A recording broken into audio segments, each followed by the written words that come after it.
Hi, thank you very much for visiting my channel. And today, pag-usapan natin kung paano natin magagamit itong na-download ng personal finance tracker. Okay? Kung hindi mo pa siya na-download, just check the description, may link doon, download it. Okay? Free lang naman yan. Kung gusto mong mag-donate, pwede rin naman, pero when download for free. Okay? Just make sure to input at least 0 para ma-download mo. Okay? So, ayan. So, start na tayo. First, okay, so makikita mo may mga graph na siya, and then the total is nandito sa banda dito. Okay? And then, syempre yung breakdown niya. Okay? So, yung may mga parts dito na hindi mo na ma-edit kasi sinadya ko talagang ilak yan para hindi mo accidentally masira yung codes at saka formulas. Okay? So, ma-edit mo naman yung mga nandito sa part na to. Okay? Sa left side ng mga table. Okay? So, pwede mong i-customize yan sa gusto mo. Okay? For example, dito, pwede natin lagyan siya na gift. Okay? So, ganun monetary gift. Okay? So, ganyan lang. And kung ano yung mga nilagay mo dito, ay magre-reflect automatically sa category dito sa drop down. So para hindi mo na siya manually na tinatype at para sure na ma-detect siya ng system para mag-reflect naman yung mga amounts dito. So automatic din yan na add, okay? Or automatic na nasasama. Okay, for example, tingnan natin dito. Para dito, may income, tapos main income is 30,000. Okay? And then, meron ka ulit dito, my income. Okay? Nasa drop-down menu yan. And then, dagdagan natin yung ating main income. Okay? So, ayun. So, automatic siyang nag-a-add kung makikita mo. Alright? And then, dependent pala ang mga data na to sa date din dito. So for example, ang nadidetect ang i-compute niyang data is from January 1 to January 31. So kung i-change mo yan, kunwari gusto mo lang makita yung data from January 1 to January 20, mag-iiba yan. Okay. So hanggang dito lang yung ma-detect yung data. Okay? So, ganun lang siya. And then sa graphs, ayan. So, percentage ng income mo ang makikita mo dyan. At para mas maging malinis siya, para mawala yung mga ganito, yung mga nakasingit-singit na yan, kung zero naman siya dito, better, natanggalin mo na lang siya.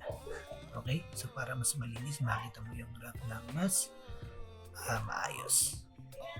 Okay? So, ayan. May income, may expenses, your debts, yung savings mo, and investment. And dito sa baba, may graph din dito. Okay? Para siyang progress report and reminders. Okay? So, ito, yung paraan ng pagsisave ko ay sinusunod ko yung 60-20-20 rule. Okay? So, sa iba, may makikita ka 50-30-20, merong 70-20-10, pero ito yung sinusundan ko. So, ano ba to? Bali yung 60% is mapupunta sa essentials mo, 20% sa wants, and then 20% ay savings.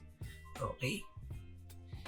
And then, ayan, makikita mo rin dito sa baba na ang progress is about your spending limit naman.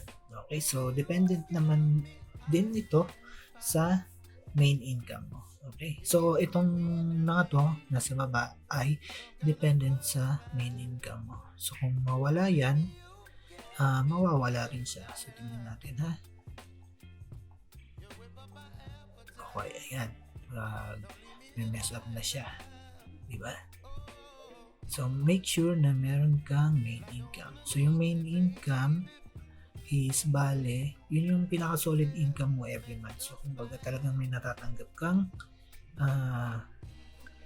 income every month. Okay. So, kasi pwede ka kasi mag-start ng business na hindi naman pa-solid yung income mo doon, or pwede kang mangumisyon. Okay. Pwede rin namang mag-freelance ka, pero hindi rin naman ganun pa solid yung nare-receive ng income. So, dapat meron kang main income talaga na kapagkukunan. Okay, every month. So, ayun, balik tayo dito. So, sa expenses mo, mamomonitor mo naman yan. Automatic nang i-compute ni Excel kung hanggang saan yung spending limit mo. So, yung spending limit mo is bali yung essentials, 60, plus yung wants mo, 20. So, 80%. Okay? So, kung makikita mo dito, ang spending limit mo dapat sa 40 na income mo is 32. Okay? So, that's 80%. At depende sa nalista mo dito na mga expenses mo, may matitira ka pang 19,500 na pwede mo pang spend. Okay? So, depende yan kung nasa wants mo or sa essentials mo. Okay? And then, next will be your debts. Okay? So, kung kunwari, nakapangutang ka kay Maya Credit, kay G Credit, sa credit card, sa bangko, sa iba pa, sa G-Loan, sa relatives mo, or nag-loan sa insurance mo, yan, pwede mong ilista dyan. Okay? So, makukompute lahat yan, depende sa date na sinet mo. Okay? And then, pag kunwari nakabayad ka, example, punta tayo dito. Okay. My debts. And then, kunwari, binayaran ko yung aking credit card. Okay. So, nagawin mo lang dyan. Lagyan mo lang ng minus or negative sign, then the amount na binayad mo. Ganun lang siya. And then, automatic, magpo-progress yan. Okay? So, unti-unti. Para malaman mo kung nagpo-progress yan o nakapagbayad ka every month. Okay? So, ayan. Tapos, mababawas na din yan automatically. So, kanina, 65 yun. Naging 55 na lang. Okay? Just make sure na negative yung ilalagay mong amount dito. Okay? And then, sa pag-input ng data, make sure din pala na kompleto siya. So, may date, merong laman yung personal finance, drop-down menu lang naman yan, and then, yung category, okay, so automatic na rin naman yan, and then, the amount. Yung note naman is optional lang yan. So, importanteng na data is tumatap na to. Okay? So, next is yung emergency fund. Okay? So, kung wala ka pa nito, good thing download mo to kasi ito yung isa sa dapat na magkaroon kang savings. So, yung emergency fund. Okay? So, maliban sa pagkakaroon ng life insurance, health insurance, isa to sa mga pinakamahalaga. Kasi ito yung liquid na savings. Kumbaga, madali mong mahuhugot. Okay? O mawi-withdraw. Okay? So, may mga options ka dito. Ang the best na option para sa akin is yung Maya Save, G-Save, at Siba. Okay? Kasi, meron siyang 4% to up to 6% na running interest annually. Okay? So, kaya magandang mag-save dyan.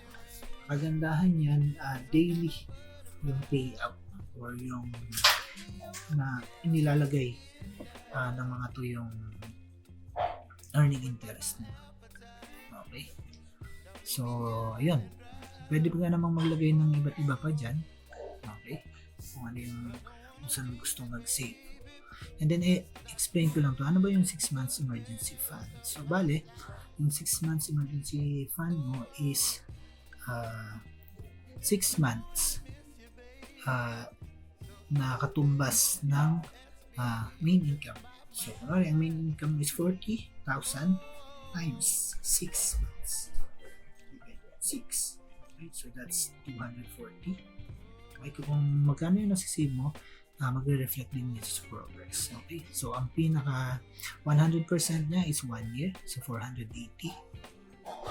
Okay, so kung nakalahati na yung progress nito, yung graph, ibig sabihin nakuha mo na yung 6 months na buffer. Okay, ba't ka nga ba iipon or nagsisave para sa emergency fund? Kasi for example, may time na mawala yung main income mo, okay, may 6 months buffer ka para na magagastusin habang naghahanap ka ng ibang pagkakakitaan ng main source of income. Ganun lang siya. Okay? Then syempre nilagay na rin natin dito, karagdagan is kung gusto mo i-monitor yung investments mo. Okay, so BUL, insurance yan. Okay, insurance plus investment. Pwede mo ilagay dyan stocks, crypto, bank, MP2, REITs, okay, or nag-invest ka rin sa friends mo, and others. So again, pag may mga zerong ganyan, pwede mo nang tanggalin. Okay, para mas maganda yung itsura ng graph mo. Okay, yan. Yun. Okay, so pwede mo naman siyang dagdagan na next time. Okay. Ayan. And then ang itsura pala niyan, kunwari wala siyang laman, kasi magulat ka, ma-download mo, parang hindi siya nag-work. Ganito siya. Okay, so ganyan lang siya. So okay lang yan kasi wala pa siyang laman. Ano? Pag nagkalaman na, okay, babalik na siya sa tayo. So, unti-unti mo makikita yung progress. Alright, ano pa ba? Ang mahalagang bagay. Yun lang naman. So, kung may mga error na kang makikita, sabihin mo lang sa akin, okay? Then, i-edit natin. Okay? Pero, chinek ko na to wala naman masyadong error. Pero just in case, okay, at ma-mess out mo yung or ma-mess up mo yung codes accidentally, may napindot ka o ano man, message mo lang ako, okay, at ayusin natin. Okay, ang contact info ko nasa likod lang, nasa credits. Okay, sa tab na to, click mo lang yan, mapupunta ka sa Facebook account ko or you can email me okay, sa aking Gmail. Okay, so ayun, sana nagustuhan mo. At sana maging kapakipakinabang sa iyo ang personal finance structure na ito. Okay?